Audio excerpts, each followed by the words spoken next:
اس problem سے نکل پاؤں گی. اب ہمیشہ لگتا تھا کہ میں گناہوں کی طرف جا رہی ہوں اور میں ڈوب رہی ہوں, کہیں میں ان جگہوں سے نکل کے آئی ہوں. اب دیکھیں یہاں پہ میں ہمیشہ ایک بات کہتی ہوں نا آپ لوگوں سے کہ جو درود ابراہیمی پڑھتے ہیں وہ لوگ گناہوں سے ایسے واپس آ جاتے ہیں, وہ بچ جاتے ہیں.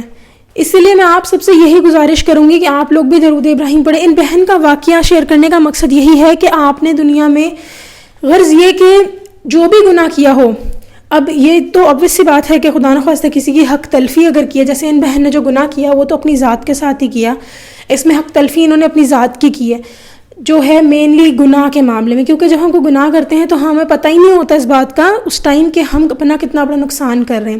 تو اگر تو آپ نے ایسی کوئی حق تلفی کسی انسان کی نہیں کی, اور اگر کی بھی ہے تو دونوں صورتوں میں, دونوں گناہوں کے کیس میں آپ اللہ تعالیٰ سے رجوع کریں, آپ درود ابراہیمی پڑھیں. اور سب سے بڑھ کے بات کہ اگر آپ نے کسی کی حق تلفی کی ہے تو اللہ سبحانہ تعالیٰ اس انسان کے دل میں خیال ڈال دیں گے کہ وہ آپ کو معاف کر دے. کیا آپ لوگوں نے کبھی دیکھا نہیں کہ آپ لوگ, شاید بہت سارے لوگ ایسے ہوں گے جو کہ کسی انسان سے شاید نہیں ملے ہوں گے جنہوں نے ان کی حق تلفی کی ہوگی, وہ شاید ان کی زندگی سے نکل چکے ہوں گے, لیکن پھر بھی وہ کبھی نہ کبھی دل میں جب ان کا خیال آ جاتا ہے آٹومیٹکلی تو وہ ان کو معاف کر دیتے ہیں. یہ اللہ کی طرف سے ہوتا ہے. اسی لیے میں آپ سب سے یہ گزارش کروں گی کہ اگر تو آپ اس انسان سے معافی مانگ سکتے ہیں جس کی آپ نے حق تلفی کی ہے تو مانگ لیں, بہت اچھی بات ہے. اور ان بہن کے واقعے سے یہ بھی پتہ لگتا ہے کہ جب تک آپ زندہ ہیں, آپ کے اندر سانس ہے, آپ کے پاس وقت ہے, یہاں تک کہ آپ فرعون کے واقعے سے دیکھیں, فرعون نے کتنے گناہ کیے ہوں گے, استغفر اللہ. ہم یہاں پہ میں آنیسٹ بتاؤں, میں اس ویڈیو میں کسی بھی انسان کے گناہوں کو کاؤنٹ نہیں کر رہی, میں صرف آپ لوگوں کو اگزامپل دینے کے غرض سے بات کر رہی ہوں, کیونکہ ہم کون ہوتے ہیں بولنے والے کہ ہم بہت نیک ہیں یا فلاں بہت گنہگار ہے. میں تو ان بہن کے واقعے کو بھی شیئر کرنے کے حق میں نہیں تھی, لیکن صرف اسی لیے ان کے اسٹارٹ پر کیا کیونکہ انہوں نے کہا کہ آپ ہمیشہ کہتی ہیں کہ انسان کی اصلاح, تو ان کے واقعے سے انہوں نے کہا کہ میں چاہتی ہوں کہ اللہ سبحانہ تعالیٰ کی برکت اور رحمت کو سمجھا جائے کہ اللہ تعالیٰ کتنے صاحب رحمت ہے. دنیا تو ذلیل کر کے رکھ دیتی ہے, ساری زندگی نہیں بھولتی گناہ انسان کے, لیکن اللہ تعالیٰ وہ صاحب رحمت ہیں جنہوں نے کہتی ہیں کہ میرے گناہوں کو معاف کیا.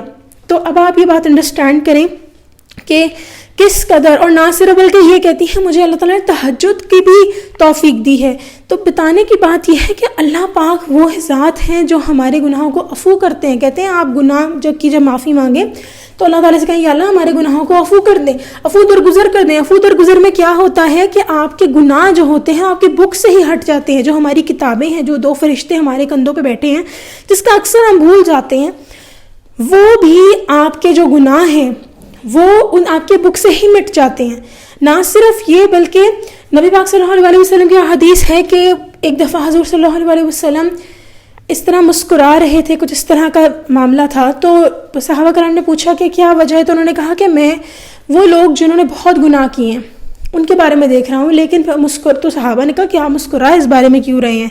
انہوں نے کہا شاید میں دیکھ رہا ہوں, یا انہوں نے کہا میں اس طرح کی کچھ بات تھی. تو انہوں نے کہا کہ میں اس لیے مسکرا رہا ہوں کہ اللہ تعالیٰ نے ان کے جو گناہ ہیں وہ سارے ان کی نیکیوں میں بدل دیے. اب ایک انسان نے استغفر اللہ اتنے گناہ کیے ہیں لیکن سچی توبہ کر لی تو کیا ہوا, اللہ تعالیٰ نے ان کے سارے جو 1000 استغفر اللہ گناہ تھے ان کو 1000 نیکیاں لکھ کر ان کی بک میں ڈال دیا. اب آپ دیکھیں یہاں سے اللہ تعالیٰ کتنے صاحب رحمت ہے. لیکن یہاں پہ میں ایک بات ایڈ کرنا چاہوں گی, اللہ تعالیٰ صاحب رحمت بہت ہے, لیکن یہ بات انڈرسٹینڈ کریں کہ اللہ تعالیٰ کبھی کسی کے حق تلفی نہیں کریں گے, اللہ تعالیٰ ناانصافی نہیں کریں گے. یہاں یہ بات یاد رکھیں کہ وہ لوگ جنہوں نے, یہاں پہ وہ لوگ بھی سوال کر سکتے ہیں اچھا پھر ہمارا کیا, ہمارے ساتھ تو اتنا برا لوگوں نے کیا ہے, کیا ان کو کبھی مکافات عمل نہیں ملے گا؟ ایسی بات آتی ہے نا, کیا اللہ ان کو نہیں پوچھے گا؟